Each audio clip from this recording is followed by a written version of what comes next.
Olá, amigos ouvintes. Vamos dar continuação hoje ao capítulo 17. Nesse momento, vamos ler Parábola do Semeador, capítulo 17. Naquele mesmo dia, tendo saído de casa, Jesus sentou-se à borda do mar. Em torno dele, logo reuniu-se grande multidão, pelo que entrou numa barca, onde sentou-se, permanecendo na margem todo o povo. Disse então muitas coisas por parábolas, falando-lhe assim: Aquele que semeia saiu a semear, e semeando uma parte da semente, caiu ao longo do caminho, e os pássaros do céu vieram e a comeram. Outra parte caiu em lugares pedregosos, onde não havia muita terra.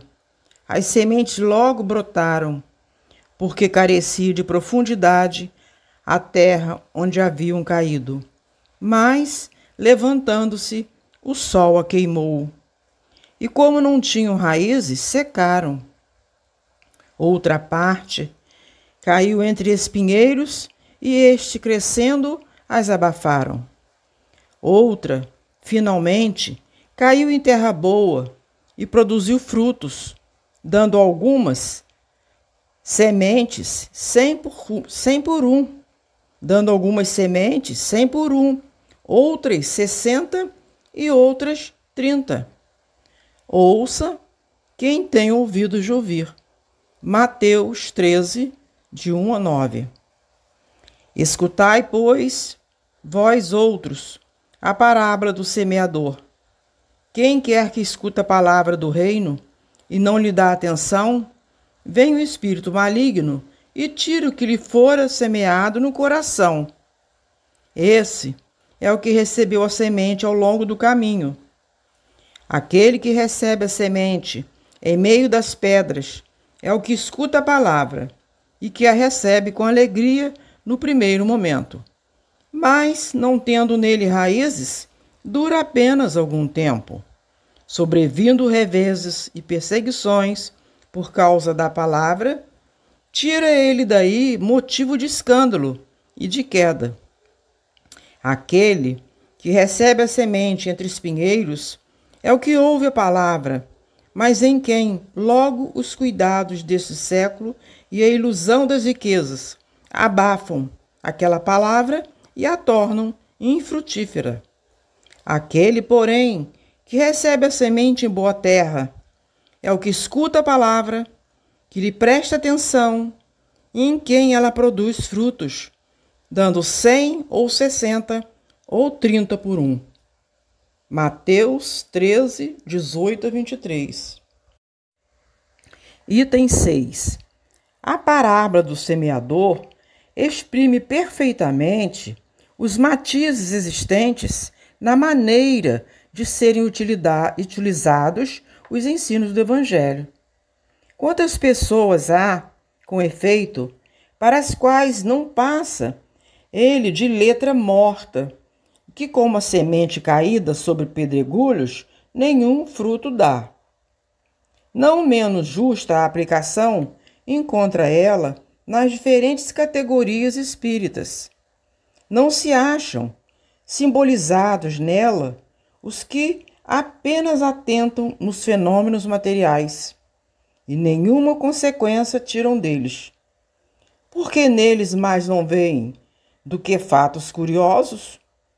Os que apenas se preocupam com o lado brilhante das comunicações dos espíritos, pelas quais só se interessam quando lhes satisfazem a imaginação, e que depois de as terem ouvido, se conservam tão frios e indiferentes quanto eram. Os que reconhecem muito bons os conselhos e os admiram, mas para serem aplicados aos outros e não a si próprios. Aqueles, finalmente, para os quais essas instruções são como a semente que cai em terra boa e dá frutos. Observação: Temos que ser como a semente que cai em terra boa e dá frutos. Isso aí. A semente que cai em terra boa e dá frutos. Esta é a melhor semente. Ainda no capítulo 17, item 7, instruções dos espíritos. O dever.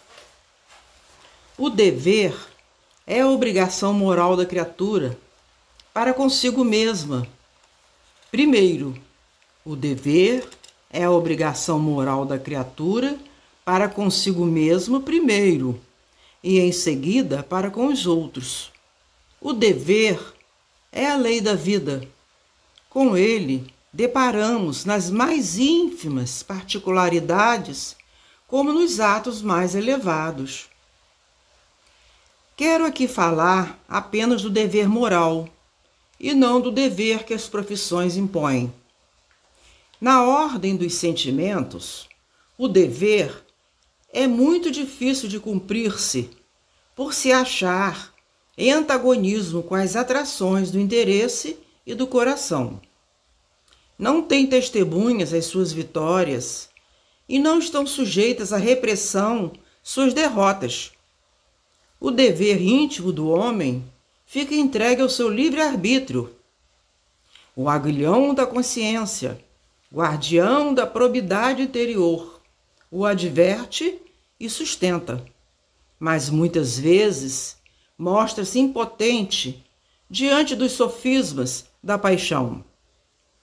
Fielmente observado, o dever do coração eleva o homem. Como determiná-lo, porém, com exatidão? Onde começa ele? Onde termina? O dever principia para cada um de vós exatamente no ponto em que ameaçais a felicidade ou a tranquilidade do vosso próximo. Acaba no limite que não desejais ninguém transponha com relação a vós. Deus criou todos os homens iguais para a dor, pequenos ou grandes, ignorantes ou instruídos, sofrem todos pelas mesmas causas, a fim de que cada um julgue em sã consciência o mal que pode fazer.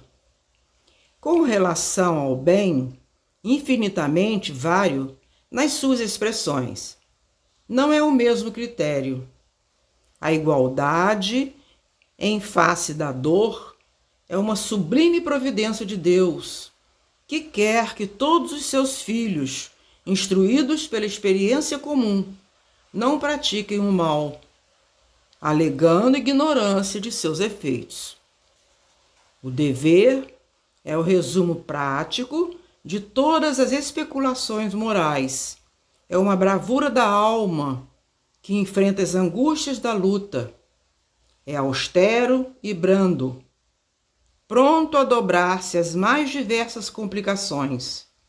Conserva-se inflexível diante das suas tentações. O homem que cumpre o seu dever ama a Deus mais do que as criaturas, e ama as criaturas mais do que a si mesmo. É a um tempo juiz e escravo em causa própria. O dever é o mais belo laurel da razão. Descende desta, como de sua mãe, o filho. O homem tem de amar o dever, não porque preserve de males a vida, males aos quais a humanidade não pode subtrair-se, mas porque confere à alma o vigor necessário ao seu desenvolvimento. O dever cresce e irradia sob mais elevada forma em cada um dos seus estágios superiores da humanidade. Jamais cessa a obrigação moral da criatura para com Deus. Tem esta de refletir as virtudes do Eterno, que não aceita esboços imperfeitos, porque quer que a beleza da sua obra resplandeça a seus próprios olhos. Lázaro, Paris, 1863. Instruções dos Espíritos à Virtude. Capítulo 17. A virtude, no mais alto grau, é o conjunto de todas as qualidades essenciais que constituem o homem de bem. Ser bom, caritativo, laborioso, sóbrio, modesto, são qualidades do homem virtuoso. Infelizmente, quase sempre as acompanham as pequenas enfermidades morais que as desornam e atenuam. Não é virtuoso aquele que faz ostentação da sua virtude, pois que lhe falta a qualidade principal, a modéstia, e tem o vício que mais se lhe opõe, o orgulho. A modéstia e o orgulho.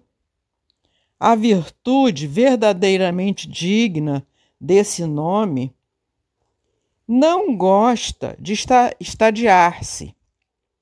Adivinham-na? Ela, porém, se oculta na obscuridade e foge à admiração das massas. São Vicente de Paulo era virtuoso. Eram virtuosos o digno Curadars e muitos outros quase desconhecidos do mundo, mas conhecidos de Deus. Todos esses homens de bem ignoravam que fosse o bem com desinteresse completo e inteiro esquecimento de si mesmo. A virtude, assim compreendida, é praticada. É que vos convido, meus filhos, a essa virtude verdadeiramente cristã e verdadeiramente espírita, e que vos concito a consagrar-vos. Afastai, porém, de vossos corações tudo que seja de orgulho, vaidade, amor próprio, que sempre desadornam as mais belas qualidades. Não imiteis o homem que se apresenta como modelo e trombeteia. Trombeteia ele próprio, suas qualidades, a todos os ouvidos complacentes. A virtude que assim se ostenta esconde muitas vezes uma imensidade de pequenas torpezas e de odiosas covardias. Em princípio, o homem que se exalça, que ergue uma estátua à sua própria virtude, anula por esse simples fato todo mérito real que possa ter. Entretanto, que direis daquele cujo único valor consiste em parecer o que não é? Admito de boa mente que o homem que pratica o bem experimenta uma satisfação íntima em seu coração, mas desde que tal satisfação se exteriorize para colher elogios, degenera em amor próprio. Ó vós todos a quem a fé espírita aqueceu com seus raios, e que sabeis quão longe da perfeição está o homem, jamais esbarreis em semelhante escolho. A virtude é uma graça que deseja a todos os espíritas sinceros. Contudo, dir-lhe-eis, mais vale a pouca virtude com modéstia do que muita com orgulho. Pelo orgulho é que as humanidades sucessivamente se hão perdido. Pela humildade é que um dia elas se hão de redimir. François Nicolas Madeleine, Paris, 1863. Ainda no capítulo 17, item 9. Os superiores e os inferiores. A autoridade, tanto quanto a riqueza, é uma delegação de que terá de prestar contas àquele que se ache dela investido. Não julgueis que lhe seja ela conferida para lhe proporcionar o vão prazer de mandar, nem conforme o supõe a maioria dos potentados da terra, como um direito, uma propriedade. Deus, aliás, lhes prova constantemente que não é nenhuma nem outra coisa, pois que deles a retira quando lhe apraz.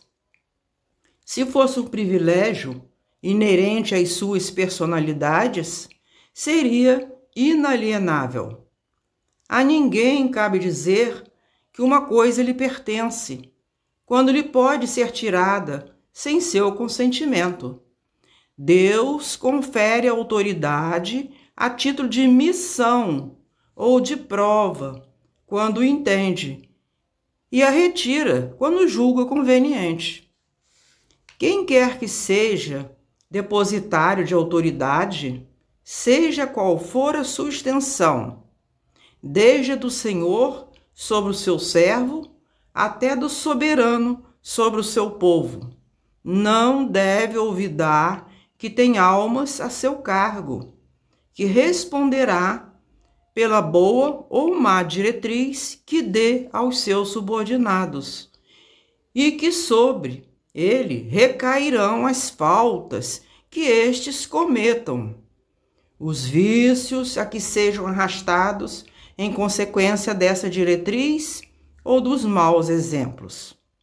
Do mesmo modo que colherá os frutos da solicitude que empregar para os conduzir ao bem. Todo homem tem na terra uma missão, grande ou pequena, qualquer que ela seja, sempre lhe é dada para o bem. Falseá-la em seu princípio é, pois, falir ao seu desempenho. Assim como pergunta ao rico: que fizestes da riqueza que nas tuas mãos devera ser o manancial a espalhar a fecundidade ao teu derredor? Também Deus inquirirá daquele que disponha de alguma autoridade: que uso fizeste dessa autoridade? Que males evitaste? Que progresso facultastes? Se te dei subordinados, não foi para que os fizesses escravos da tua vontade, nem instrumentos dóceis aos teus caprichos ou à tua cupidez. Fiz-te forte e confiei-te os que eram fracos, para que os amparasses e ajudasses a subir ao meu seio. Se te dei subordinados, não foi para que os fizestes escravos da tua vontade, nem instrumentos dóceis aos teus caprichos ou à tua cupidez. Fiz-te forte e confiei-te os que eram fracos, para que os amparasses e ajudasses a subir ao meu seio. Bom repetir. O superior, que se ache compenetrado das palavras do Cristo, a nenhum despreza dos que lhe estejam submetidos, porque sabe que as distinções sociais não prevalecem às vistas de Deus. Ensina-lhe o Espiritismo que, se eles hoje lhe obedecem, talvez já lhe tenham dado ordens ou poderão dar-lhes mais tarde, e que ele então será tratado conforme os haja tratado, quando sobre eles exercia autoridade. Se o superior tem deveres a cumprir, o inferior, de seu lado, também os tem, e não menos sagrados. Se for espírita, sua consciência ainda mais imperiosamente lhe dirá que não pode considerar-se dispensado de cumpri-los, nem mesmo quando seu chefe deixe de dar cumprimento aos que lhe correm, porque sabe muito bem não ser lícito retribuir o mal com o mal, e que as faltas de uns não justificam as de outrem. Se a sua posição lhe acarreta sofrimentos, reconhecerá que, sem dúvida, os mereceu, porque provavelmente abusou outrora da autoridade que tinha, cabendo-lhe, portanto, experimentar a seu turno o que fizera sofressem os outros. Se se vê forçado a suportar essa posição por não encontrar outra melhor, o Espiritismo lhe ensina a resignar-se, como constituindo isso uma prova para a sua humildade necessária ao seu adiantamento. Sua crença lhe orienta a conduta e o induz a proceder como quereria que seus subordinados procedessem para com ele, caso fosse o chefe. Por isso mesmo, mais escrupuloso se mostra no cumprimento de suas obrigações, pois compreende que toda negligência no trabalho que lhe está determinado redunda em prejuízo para aquele que o remunera e a quem deve ele o seu tempo e os seus esforços. Numa palavra, solicita-o o sentimento do dever, oriundo da sua fé, e a certeza de que todo afastamento do caminho reto implica uma dívida que cedo ou tarde terá de pagar. François Nicolas Madeleine, Cardial Morloge, Paris, 1863. Vale a pena repetir aqui o finzinho. Numa palavra, solicita-o o sentimento do dever, oriundo da sua fé, e a certeza de que todo afastamento do caminho reto implica uma dívida que cedo ou tarde terá de pagar.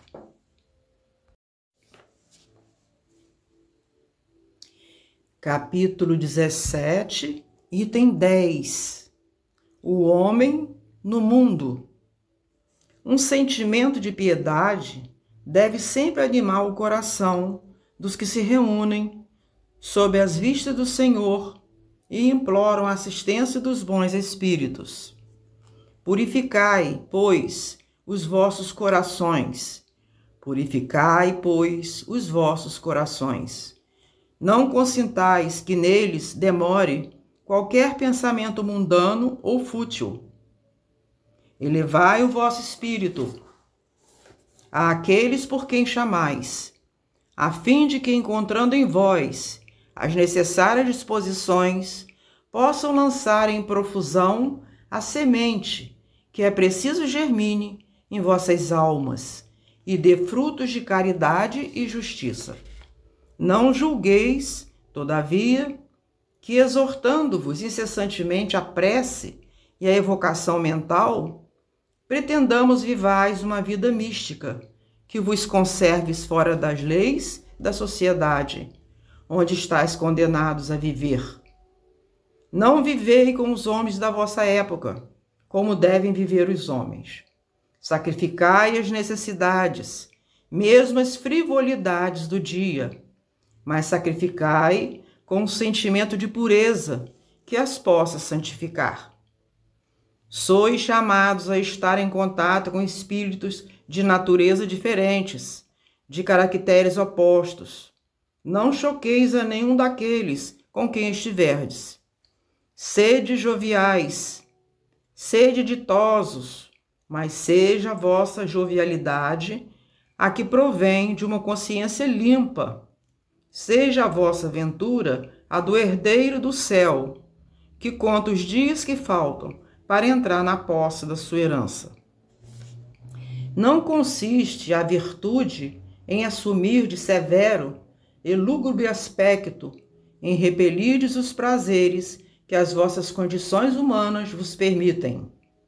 Basta reporteis todos os atos da vossa vida ao Criador, que vô-la deu. Basta que, quando começardes ou acabardes uma obra, eleveis o pensamento a esse Criador e lhe peçais, num arroubo de alma, ou a sua proteção, para que obtenhais êxito, ou a sua bênção para ela, se a concluístes. Em tudo o que fizerdes, remontai a fonte de todas as coisas, para que nenhuma de vossas ações deixe de ser purificada e santificada pela lembrança de Deus.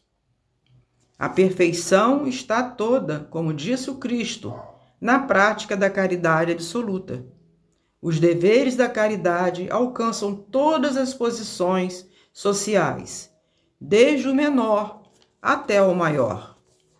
Nenhuma caridade teria praticar o homem que vivesse insulado, unicamente no contato com os seus semelhantes, nas lutas mais árduas, é que ele encontra ensejo de praticá-la. Aquele, pois, que se isola, priva-se voluntariamente do mais poderoso meio de aperfeiçoar-se, não tendo de pensar senão em si. Sua vida é a de um egoísta. Vale repetir.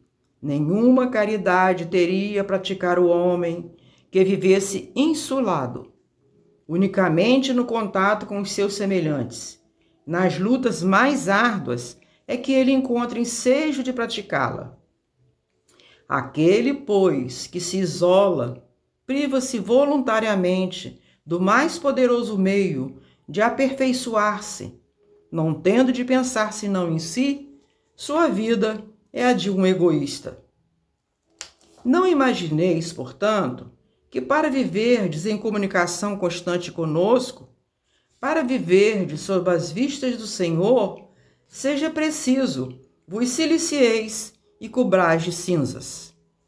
Não, ainda uma vez vos dizemos, ditosos sede, segundo as necessidades da humanidade, mas que jamais, na vossa felicidade, entre um pensamento ou um ato que o possa ofender ou fazer, se velho semblante dos que vos amam e dirigem. Deus é amor, e aquele que amam santamente, ele os abençoa. Um espírito protetor, Bordeaux, 1863. Item 11, capítulo 17. Cuidar do corpo e do espírito. Consistirá na maceração do corpo a perfeição moral? Para resolver essa questão, apoiar-me-ei em princípios elementares e começarei por demonstrar a necessidade de cuidar-se do corpo, que, segundo as alternativas de saúde e de enfermidade, influi de maneira muito importante sobre a alma, que cumpre se considere cativa da carne, para que essa prisioneira viva, se expanda e chegue mesmo a conceber as ilusões da liberdade. Tem o corpo de estar são, disposto, forte. Façamos uma comparação. Eis se acham ambos em perfeito estado. Que devem fazer para manter o equilíbrio entre as suas aptidões e as suas necessidades tão diferentes? Inevitável parece a luta entre os dois e difícil achar-se o segredo de como chegarem a equilíbrio. Dois sistemas se defrontam: o dos ascetas, que tem por base o aniquilamento do corpo, e o dos materialistas, que se baseia no rebaixamento da alma. Duas violências, quase tão insensatas uma contra a outra.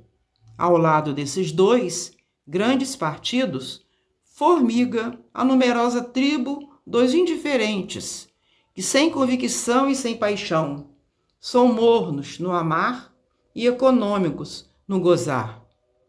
Onde estão a sabedoria? Onde estão a ciência de viver?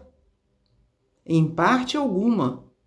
E o grande problema ficaria sem solução se o Espiritismo não viesse em auxílio dos pesquisadores, demonstrando-lhes as relações que existem entre o corpo e a alma e dizendo-lhes que, por se acharem em dependência mútua, importa cuidar de ambos. Amai, pois, a vossa alma, porém, cuidai igualmente do vosso corpo, instrumento daquela. Desatender as necessidades que a própria natureza indica é desatender a lei de Deus. Não castigueis o corpo pelas faltas que o vosso livre-arbítrio o induziu a cometer e pelas quais é ele tão responsável quanto o cavalo mal dirigido pelos acidentes que causa.